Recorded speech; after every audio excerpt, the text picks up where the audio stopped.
तर मित्रांनो आज आहे ना सकाळी सकाळी लावली मी गाडी पंपावरती, कारण आपल्या गाडीतलं पेट्रोल संपलं. मग काय गाडीत पेट्रोल वगैरे भरून घेतलं आणि त्यानंतर आलो घरी. घरी येऊन आहे ना आपल्या दुसऱ्या गाडीतनं सामान वगैरे काढून घेतलं, कारण आपल्याला जायचं होतं कामावर.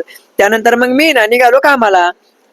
आणि तुम्ही बघून घ्या, आपली स्कूटी काही दममान नाही पळत. खालून रेल्वे द्वारे पळती आणि वरतून आपली स्कूटी द्वारे पळती. मग काय आपण आलो कामावर, कारण हे भांडं मला करायचं होतं फिट. आणि त्यानंतर मी भांडं वगैरे घेतलं ना फिट करून. बघा ना फायनली काम कसं झालं.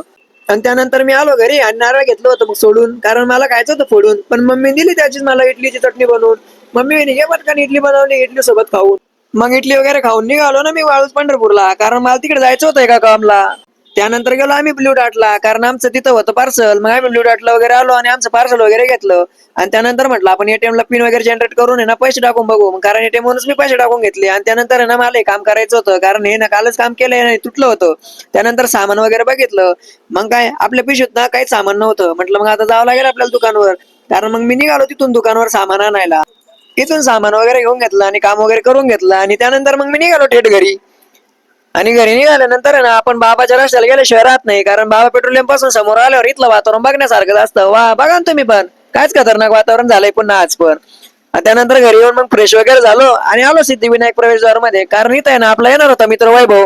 आणि मग काय बघता बघताच वैभव आला ना समोरून. आणि बारकं कायच बघायला आमच्याकडं. अरे होय ना बाजू.